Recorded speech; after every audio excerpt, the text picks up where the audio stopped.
Hello students, welcome back to my channel.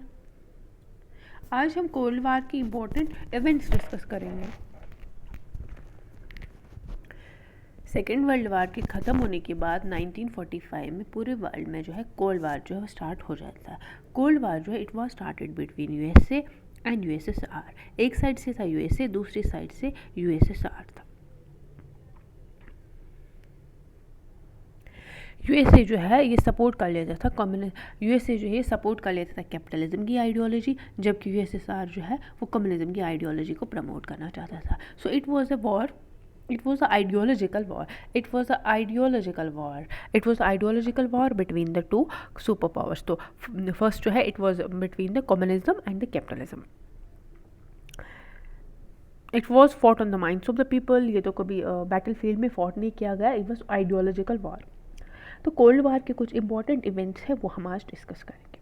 सबसे पहले हो गया ट्रूमैन डॉक्ट्रिन. ट्रूमैन डॉक्ट्रिन 1947 में आया.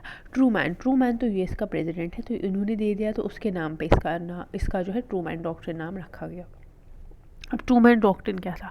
Trueman doctrine was a policy of the containment वाली. It was related to the policy of the containment. अब क्या था, यूएसए जो है वो चाह रहा था कि पूरे वर्ल्ड में जो है वो कैपिटलिज्म जो है वो स्प्रेड होना चाहिए, जबकि यूएसएसआर का एम जो था वो था कि कम्युनिज्म जो है वो पूरे वर्ल्ड में स्प्रेड होना चाहिए. तो स्प्रेड ऑफ द कम्युनिज्म को रोकने के लिए यूएसए ने जो है ट्रूमैन डॉक्ट्रिन जो है वो दे दिया था.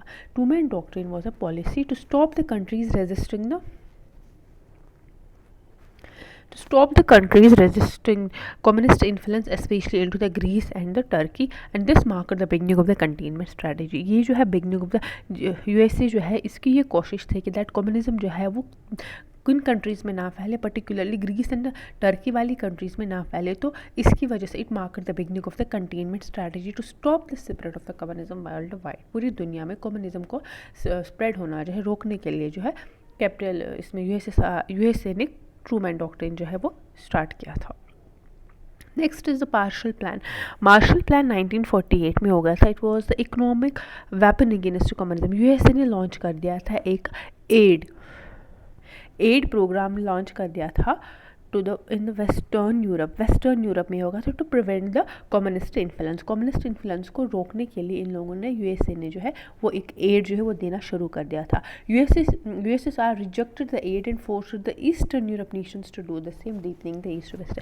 यूएसए ने एड प्रोवाइड कर दिया था वेस्टर्न यूरोप में, तो ये यूएसएसआर ने सेम प्रोवाइड कर दिया था ईस्टर्न यूरोप में. तो इस वजह से जो हम कह सकते हैं वर्ल्ड जो है वो डिवाइड हो गया था, between the east and the west हो गया था. यूएसए ने ट्रूमैन डॉक्ट्रिन शुरू कर दिया था to stop the spread of the communism, और उसके बाद मार्शल प्लान के अकॉर्डिंग मार्शल प्लान के अंडर एड जो है इकोनॉमिक एड जो है वो प्रोवाइड करना शुरू कर दिया.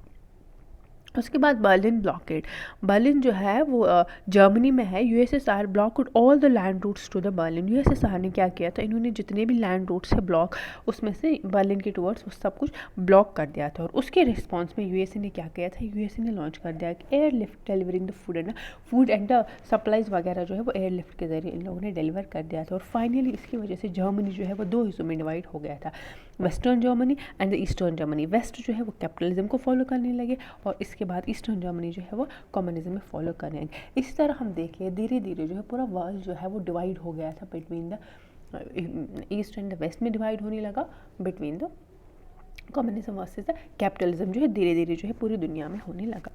और इसी के ड्यूरिंग नाटो फॉर्मेशन, एक मिलिट्री अलायंस जो है 1949 में इस्टेब्लिश हो जाती है अगेंस्ट द यूएसएसआर. क्यों इस्टेब्लिश कर लिया, तो ऑब्वियसली बात है USA, Canada and western Europe वाली कंट्रीज़ जो है ये इसको इस्टेब्लिश कर लेती है. किसके अगेंस्ट? यूएसएसआर के अगेंस्ट इस्टेब्लिश कर लेते हैं. नाटो का फॉर्मेशन कब हो जाता है? 1949 में. That's the North Atlantic Treaty Organization. और इसके रिस्पॉन्स में, इसके रिएक्शन में यूएसएसआर ने कौन सी ट्रीटी इस्टेब्लिश कर दी, वो हम आगे पढ़ेंगे. Next is Korean war 1950 to 53. First hot conflict of the Cold War, North Korea backed by the USSR and China invaded the South Korea. तो हो जाता है ये कि कोरिया जो है ना ये दो हिस्सों में डिवाइड हो जाता है. ठीक, एक होता है कोरिया जो है फिलहाल नॉर्थ कोरिया होता है एंड साउथ कोरिया हो जाता है. ठीक है, नॉर्थ कोरिया जो है it's backed by the USSR and south Korea जो है सपोर्टेड बाय द यूएसए. अब नॉर्थ कोरिया जो है वो इन्वेड करने की कोशिश कर लेता है, कहाँ पे, साउथ कोरिया में, एंड फाइनली दोनों के बीच में वार हो जाता है, जिसको हम लोग particularly known as the Korean war 1950 to 53 में होता है। फिर फाइनली वहाँ पे 38 पैरेलल लाइन डिवीजन हो जाता है 38 पैरेलल लाइन के under.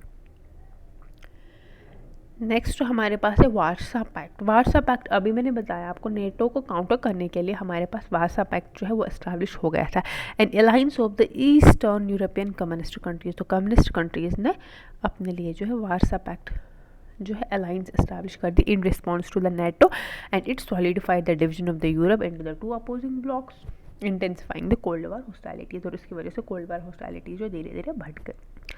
Next is the Cuban missile crisis. And Cuban missile crisis कब हो जाते हैं, 1962 में 13 day confrontation between the USA and the USSR in October 1962 over the presence of the nuclear missile. अब यूएसए को information मिल जाती है कि क्यूबा में जो है वहाँ पे presence of the nuclear missile है, साउथ ने वहाँ पे एक प्रेजेंस ऑफ द वहाँ न्यूक्लियर मिसाइल जो है वो इंस्टॉल किया है, उसी के अकॉर्डिंग फिर फाइनली क्या हो जाता है कि world was at the brink of the war. लग रहा था कि दैट अभी वार हो जाएगा, क्योंकि सिचुएशन ही ऐसी थी। फिर उसके बाद USA impose a naval blockade to stop the south missile shipments, और फाइनली यूएसएसआर ने रिमूव कर दिया अपना मिसाइल, और उसकी वजह से वार लाइक सिचुएशन जो है वो ख़त्म हो गई। अब कब हो गया था क्यूबन मिसाइल क्राइसिस, 1962। सबसे पहले हम थोड़ा रिविजन कर लेते हैं। सबसे पहले हमने पढ़ लिया ट्रूमैन डॉक्ट्रिन 1945 में हो गया। उसके बाद हमारे 1947 में का मार्शल प्लान हमने पढ़ा, 1948 मार्शल प्लान के अकॉर्डिंग इकोनॉमिक एड प्रोवाइड कर लेना। नेक्स्ट हमने पढ़ा कोरियन क्राइसिस, कोरिया जो वो डिवाइड हो गया था north Korea and the south Korea में 1950 to 53। एंड उसके बाद हमने पढ़ा बीच में हमने पढ़ा नेटो एस्टैब्लिश हो गया था 1949 में, Warsaw pact another military alliance थी जो कि साउथ यूनियन के साइड से थी, और क्यूबन मिसाइल क्राइसिस 1962 में हो गया था। नेक्स्ट इसी ड्यूरिंग एक ट्रीटी भी साइन हो जाती है, आर्म कंट्रोल ट्रीटी भी स्टार्ट हो जाती है, that is the PTBT partial test ban treaty 1963 में हो गया था। It was between the USA, USSR and UK के बीच में हो गया था to ban the nuclear test. लेकिन न्यूक्लियर टेस्ट को कहाँ बैन कर लेना, in atmosphere, outer space and under water. Atmosphere, outer space and under water में न्यूक्लियर टेस्ट को बैन करने के लिए हमारे पास पीटीबीटी जो साइन कर दी थी 1963 में, यूएसए, यूएसएसआर एंड यूके ने साइन की थी।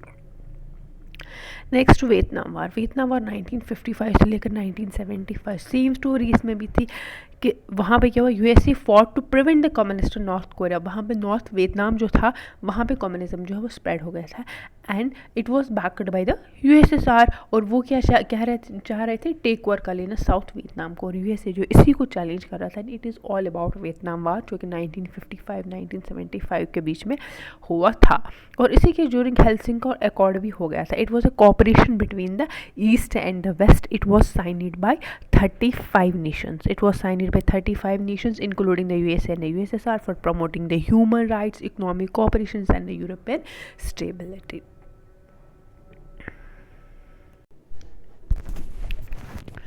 SALT 1 जो है वो 1972 में हो गई थी, SALT 2 1979 में हो जाती है। कोल्ड वार टेंशन जो है resurfaces. So SALT second treaty signed between the USA and the USSR aimed at further nuclear arsenals. However, after the South invasion of Afghanistan, जब साउथ यूनियन ने इन्वेट कर दिया था अफगानिस्तान में 1979 में, USA refuse to rectify it. SALT second treaty USA and USSR के बीच में साइन हो गई थी, लेकिन जब साउथ यूनियन ने इंटरवीन कर दिया अफगानिस्तान में 1979 में, फिर यूएसए ने इस ट्रीटी को रेटिफाई करने से मना कर दिया। The phase temporary easing of the cold war tension, ठीक है, और इस पीरियड को हम लोग जाने जाते, it was known as a period of detention. दो सुपर पावर्स के बीच में थोड़ा ईजिंग ऑफ रिलेशनशिप जो हो गया था, easing of the cold war tension. But by 1979 में साउथ यूनियन जो है वो इंटरवीन कर लेता है अफगानिस्तान में, और रिलेशनशिप जो है वो फिर से ख़राब हो जाता है, and it is popularly known as a new cold war. 1979 से लेकर 1989 में स्टार्ट हो जाता है फिर से। The South Union invades Afghanistan to support its communist government against USA backed against the USA। तो क्या हो जाता है कि साउथ यूनियन जो है वो अफगानिस्तान में इंटरवीन कर लेती है, किसके लिए, to support its communist government, and USA condemned the invasion. USA ने इस इन्वेजन को कंडम करके हुए 1980 का जो मॉस्को ओलंपिक्स है उसको भी बायकॉट कर दिया था, and impose the economic sanctions. Next is Reagan doctrine. Reagan doctrine 1981 में होगा था जब यूएस प्रेसिडेंट रोनाल्ड रेगन आया, adopted a tough stand against the USSR, increasing the military spending. इसने अपनी मिलिट्री स्पेंडिंग जो है वो इंक्रीज़ कर दी थी, supporting the anti communist movements world wide. तो इसका जो रेगन डॉक्ट्रिन का जो एक स्ट्रैटेजिक डिफेंस इनिशिएटिव भी है 1983 में, popularly known as the Star Wars programme इसने लॉन्च कर दिया था strategic defence initiative. It was a space based missile defence system to protect the USA from the south nuclear attacks.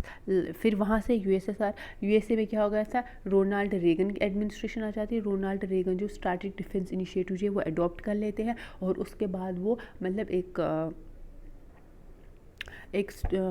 Strong stand जो है वो लेता है यूएसएसआर के अगेंस्ट, और यूएसएसआर जो है वहाँ पे गोरबच्चू की गवर्नमेंट आ जाती है, वो इन कुछ रिफॉर्म्स जो है वो इंट्रोड्यूस कर लेते हैं। फॉर एग्जांपल ग्लासनॉस्ट एंड पेरिस्टोक्रेट, ये दो टर्म्स आपको याद रखनी है, ये एग्जाम में पूछ सकते हैं। Glasnost and perestroika. Mikhail Gorbachev became the south leader and introduced the glasnost means openness and perestroika means restructuring to reform the south to reform the USSR economy. लेकिन अल्टीमेटली ये सब फेल हो गया और finally fall of the Berlin wall 1989 में हो जाता है, क्योंकि वहाँ पे मैसिव प्रोटेस्ट हो जाता है in the East Germany led to the opening of the Berlin wall, और उसकी वजह से ही लास्ट में डिसोल्यूशन ऑफ द यूएसएसआर हो जाता है 1991 में, और उस वजह से कोलैप्स हो जाता है साउथ यूनियन 26 दिसंबर 1991 में। तो this mark the end of the cold वार। जो डिसोल्यूशन ऑफ यूएसएसआर हो जाता है साउथ यूनियन को 1991 में, और फिर वहाँ पे एक ही फिलहाल के लिए सुपर पावर इमर्ज हो जाता है, दैट इज यूएसए।